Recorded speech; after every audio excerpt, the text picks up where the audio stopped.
నమస్తే. చేబ్రోలు కిరణ్ సోషల్ మీడియాలో తరచూ వినిపించే, కనిపించేటటువంటి వ్యక్తి. ఆంధ్రప్రదేశ్‌లో బ్రహ్మాండంగా బూతులు తిట్టగలిగినటువంటి సమర్థుడు ఇతను అనేది ఏ విధమైన సందేహం లేదు. ఈ రాష్ట్రంలో సుమారుగా ఒక 7, 8 మంది పచ్చి బూతులు మాట్లాడుతా ఉంటారు. వాళ్ళల్లో అగ్రగణ్యుడు ఈ చేబ్రోలు కిరణ్. ఇతను ఐటీడీపీ కార్యకర్త. ఒక విధంగా చెప్పాలంటే ఐటీడీపీనే ఇతన్ని ప్రోత్సహిస్తూ వస్తుంది. ఇతన్నే కాదు. ఇలా సుమారుగా ఒక 7, 8 మందిని, ఇంకా ఎక్కువ మందిని కావచ్చు. యూట్యూబ్‌లో ప్రత్యేకంగా నారా లోకేష్ గారి నాయకత్వంలో వీరందరినీ కూడా పోషించి బూతులు తిట్టించే కార్యక్రమం చాలా కాలం నుంచి కొనసాగుతా ఉంది. మీకు తెలుసు కదా! మన సీమరాజ అనే ఒక వ్యక్తి. దానితో పాటు వెంగళరావు అని ఘర్షణ టీవీ. దాంతో పాటు ఇంకా చాలామంది చిన్న చిన్న యూట్యూబుల్లో బూతులు తిట్టించేటటువంటి కార్యక్రమం. ఎవరిని పడితే వారిని. వైసీపీకి సంబంధించినటువంటి నాయకుడిని పచ్చి బూతులు. ఇక దానిలో చెప్పే పనే లేదు. రోజా గారిని గానీ, లేకపోతే ఇంకా మహిళా నాయకురాలను గానీ, లేదా మమ్ముల్ని గానీ, ఎవరిని పడితే వారిని పచ్చి బూతులు తిట్టడం అనేది సర్వసాధారణం అయిపోయింది. ఈ కిరణ్ అనే వ్యక్తి చాలా కాలం నుంచి పచ్చి బూతులు తిడుతున్నాడు. రోజా గారినైతే ఇష్టం వచ్చినట్టు మాట్లాడాడు. ఒక్క రోజా గారినే కాదు. మీరొక్కసారి యూట్యూబ్‌లోకెళ్ళి చేబ్రోలు కిరణ్ అని కొట్టి చూడండి. ఎన్ని పచ్చి బూతులొస్తాయో. భయంకరమైన బూతులు మాట్లాడతాడు. ఈ మాట్లాడించేటటువంటి వారు ఎవ్వరు అంటే ఖచ్చితంగా ఐటీడీపీ. దానిలో నారా లోకేష్ గారే వీళ్ళందరినీ పెంచి, పోషించి యూట్యూబుల్లో వీరి యొక్క ప్రచారాలు చేసేటటువంటి కార్యక్రమం చేస్తున్నటువంటి విషయం అందరికీ తెలిసినటువంటి సత్యమే. అయితే ఇవాళ అరెస్ట్ చేశారు. అది ఇక్కడ చాలా విచిత్రమైనటువంటి అంశం. ఎందుకు అరెస్ట్ చేశారు? అంటే భారతమ్మ గారిని అతను దూషించాడు. ఎలా దూషించాడంటే భయంకరంగా దూషించాడు. ఇదేం కొత్త కాదు సుమా అతనికి. భారతమ్మ గారిని దూషించటం ఇవాళ ఈ సందర్భంలో కొత్తేమో కానీ అనేక సందర్భాల్లో భారతమ్మ గారిని దూషించారు. జగన్మోహన్ రెడ్డి గారు మొన్న రాప్తాడు వెళ్ళి అక్కడ తప్పు చేసినటువంటి పోలీసుల్ని బట్టలు ఊడదీయించి నిలబెడతాను చట్టం ముందు అన్నదాన్ని పట్టుకొని ఎలా మాట్లాడాడో నేను చెప్పడం సమంజసం కాదు. జగన్మోహన్ రెడ్డి గారి గురించి, భారతమ్మ గారి గురించి భయంకరంగా మాట్లాడారు. మాట్లాడిన తర్వాత సోషల్ మీడియాలో అది వైరల్ అయింది. చాలామంది న్యూట్రల్ పీపుల్ కూడా ఏమిటిది ఇంత దారుణంగా మాట్లాడుతున్నారు? ఇతని మీద అసలు యాక్షనే తీసుకోరా? ఇతని మీద కేసులే పెట్టరా? నారా చంద్రబాబు నాయుడు గారిని ఎవరో ఏదో అన్నారని, వారి సతీమణి ఏదో అన్నారని ఆయన విలవిలమని ఏడ్చేశాడే. మరి అలాంటి ఆయన ఇవాళ ముఖ్యమంత్రిగా ఉన్నప్పుడు మరి భారతమ్మ గారిని అన్నప్పుడు, జగన్మోహన్ రెడ్డి గారిని అన్నప్పుడు యాక్షన్ తీసుకోరా? అనేటువంటి ప్రశ్నలు కోకొల్లలుగా వచ్చేసాయి ఉదయం నుంచి. ఇంకేం చేయాలో అర్థం కాల. చంద్రబాబు నాయుడు గారి సంగతి తెలియనిదేముంది. డ్యామేజ్ కంట్రోల్‌లో చంద్రబాబు నాయుడు గారికి తెలిసినంత వ్యూహం మరి ఎవరికీ తెలీదు. అందువల్ల ఎమ్మంటనే ఆయన అరెస్ట్ చేయమన్నారు. కేసు పెట్టారు. అరెస్ట్ చేశారు. సరే కోర్టులో ప్రొడ్యూస్ చేస్తున్నారనుకోండి. ఇంకా సమాచారం పూర్తిగా రాలేదు. కోర్టులో ప్రొడ్యూస్ చేసిన తర్వాత బెయిల్ ఇప్పిస్తారు, బెయిల్ ఇప్పించరు అది వేరే అంశం. ఒక్కటైతే మాత్రం పచ్చి వాస్తవం. ఆ చేబ్రోలు కిరణ్ అనే వ్యక్తిని పెంచి పోషించింది ఈ రోజు వరకు వాళ్ళే. బూతులు తిట్టించింది కూడా టీడీపీ వాళ్ళే. అది కూడా నారా లోకేష్ గారి నాయకత్వంలో నడుస్తున్నటువంటి టీమే. మరి వాళ్ళు ఎందుకు అరెస్ట్ చేశారు అంటే ఒకటే దానికి లాజిక్.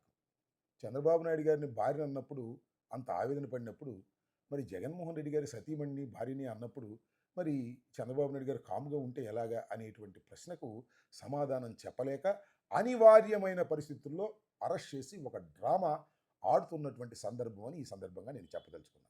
రోజా గారిని కానీ నన్ను కానీ అసలు వైసీపీలో ఉన్న నాయకులను కానీ ఎంత భయంకరంగా పచ్చి బూతులు ఇంట్లో వాళ్ళను సైతం బూతులు తిట్టినటువంటి వ్యక్తి ఈ కిరణ్. కిరణే కాదు, ఆ ఘర్షణ టీవీ అతను ఉన్నాడు. అతని మీద కూడా నేను కేసు పెట్టాను. సరే నేను కోర్టుకు వెళ్ళిన తర్వాత అతని మీద కేసు రిజిస్టర్ చేశారు. మరి దాని మీద యాక్షన్ తీసుకుంటారో లేదో నాకు తెలియదు పోలీసు వారు. అదేవిధంగా సీమరాజా అని ఒక ఆయన ఉన్నాడు పాపం. మా కండువాన్ని వేసుకొని ఆయన మాట్లాడతాడు. ఆయన మీద కూడా నేను కేసు ఇచ్చాను పట్టాపురం పోలీస్ స్టేషన్లో. ఇంతవరకు కేసు రిజిస్టర్ చేయలేదు.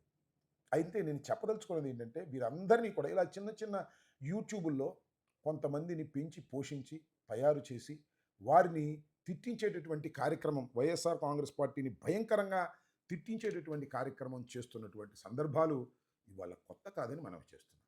అయితే ఇవాళ నారా చంద్రబాబు నాయుడు గారు కొత్తగా ఆయనకి జ్ఞానోదయం అయినట్టు జగన్మోహన్ రెడ్డి గారి సతీమణి అంటే మేము ఒప్పుకుంటామా? మా సతీమణి అన్నా, జగన్మోహన్ రెడ్డి గారి సతీమణి అన్నా, ఇంకో సతీమణి అన్నా, ఎవరైనా ఇంట్లో వాళ్ళంటే మేము సహించేది లేదు అని ఒక ఫోజు పెట్టేందుకు మాత్రమే ఈ డ్రామాకు తెర తీశారు. రేపు చూడండి ఇక యూట్యూబుల్లో, వారికి అనుకూలమైన యూట్యూబుల్లో చంద్రబాబు నాయుడు గారు సమయంలో గట్టిగా యాక్షన్ తీసుకున్నారు, బ్రహ్మాండంగా యాక్షన్ తీసుకున్నారు. ఇలాంటి వార్తల కోసం మాత్రమే ఆ కిరణ్‌ని అరెస్ట్ చేశారు. ఆ కిరణ్‌ని పెంచి పోషించింది తెలుగుదేశం, నారా చంద్రబాబు నాయుడు గారి కుమారుడైనటువంటి నారా లోకేష్ గారు. నేను ఒకటే మనవి చేస్తున్నా. ఈ కిరణ్ మీద ఇవాళ మీరు యాక్షన్ తీసుకున్నట్టుగా నటిస్తున్నారు కదా! ఇంకా చాలామంది ఉన్నారు కదా యూట్యూబ్‌లో రోజు తిడుతున్నారు కదా! మమ్మల్ని తిడుతున్నారు. రోజు అదే పని తిట్టే కార్యక్రమం. బిలో ది బెల్ట్ ఎళ్లి మాట్లాడతారు. ఇష్టం వచ్చినట్టుగా మాట్లాడతారు. రోజా గారినైతే పచ్చి బూతులు తిట్టేటువంటి కార్యక్రమం చేస్తున్నారు. వైఎస్ఆర్ కాంగ్రెస్ పార్టీలో ఉన్న నాయకులు ఇళ్లలో వారిని కూడా తిట్టేటువంటి కార్యక్రమం చేస్తున్నారు. దీనికి ఒక హద్దు, అదుపు లేకోకుండా మీరు ఇష్టం వచ్చినట్టుగా ప్రవర్తిస్తున్నారు. ఈ ప్రవర్తించడానికి ప్రధానమైన కారణం ఐటీడీపీ. దీన్ని కంట్రోల్ చంద్రబాబు నాయుడు గారు చేస్తారా? చెయ్యరా? ఆలోచించుకోవాల్సినటువంటి అవసరం ఉంది. ఈ డ్రామాలకు తెర దించి వాస్తవ పరిస్థితుల్లో ఆలోచన చేసి వారి మీద యాక్షన్ తీసుకుంటే సమాజం హర్షిస్తుంది తప్ప, లేకపోతే ఇలా డ్రామాల వల్ల చంద్రబాబు నాయుడు గారికి ఈనాడు, ఆంధ్రజ్యోతి, వారికి ఉన్న యూట్యూబ్‌లు లేదా వారికి ఉన్నటువంటి యెల్లో మీడియాలో వారికి ప్రశంసల వర్షం కురిపించేటటువంటి ప్రయత్నమే చేస్తారు తప్ప, హృదయపూర్వకంగా ఎవరు నమ్మేటటువంటి పరిస్థితి ఉండదని కూడా ఈ సందర్భంగా నేను చెప్పదలుచుకున్నాను. దీనితో పాటు ఇంకో విషయం చెప్పాలా. ఈ కనెక్టెడ్‌గా గోరంట్ల మాధవ్ గారిని ఇవాళ కస్టడీలోకి తీసుకున్నారు. అరెస్ట్ చేశారు. ఎందుకు కస్టడీలో తీసుకున్నారు అనే విషయం మీద కొద్దిగా కన్‌ఫ్యూజన్ వచ్చింది నాకు ముందు. గోరంట్ల మాధవ్ గారిని ఎస్పీ ఆఫీస్‌లో అరెస్ట్ చేశారు అన్న తర్వాత, నేను ఎస్పీ గారికి ఫోన్ చేశాను, గుంటూరు ఎస్పీ గారికి. ఆయన నాకు చెప్పిందేంటంటే, గోరంట్ల మాధవ్ గారు ఈ కిరణ్ అనే వ్యక్తిని మేము అరెస్ట్ చేసి తీసుకొస్తుంటే, ప్రెస్ మీట్‌కి తీసుకొస్తుంటే, అతన్ని ఫాలో అయ్యాడు. దాని మీద ఏదో గొడవ జరిగింది అనేటువంటి మాట ఆయన చెప్పారు. దాని మీద కేసు పెట్టి అరెస్ట్ చేస్తున్నామని అన్నారు. వాస్తవాలు ఇంకా అప్డేట్ పూర్తిగా రాలేదు. ఇవాళ నగరంపాలెం పోలీస్ స్టేషన్‌లో ఆయన ఉన్నాడని తెలిసింది. నగరంపాలెం పోలీస్ స్టేషన్‌లోకి వెళ్ళిన తర్వాత విషయాలు తెలుసుకున్న తర్వాత మళ్ళా నేను మీకు అప్డేట్ చేస్తా అని కూడా ఈ సందర్భంగా చెప్పదలుచుకున్నాను. ఏది ఏమైనా ఒక విషయాన్ని నేను చాలా స్పష్టంగా చెప్పదలుచుకున్నది ఏమిటంటే, ఈ చేబోలు కిరణ్ అనే వ్యక్తిని పెంచి పోషించింది నారా లోకేష్ గారు. ఇవాళ కాస్త సమాజంలో కొద్దిగా ఇబ్బందికరమైన పరిస్థితి వచ్చినప్పుడు అరెస్ట్ చేసినట్టుగా నటించి, దీనికి తెరదించి చంద్రబాబు నాయుడు గారికి కాస్త మేలు చేసేటటువంటి ప్రయత్నాలు జరుగుతున్నాయనేది మాత్రం మీరు వాస్తవాలు గమనించాలని కూడా ఈ సందర్భంగా నేను కోరుకుంటున్నాను. ధన్యవాదాలు.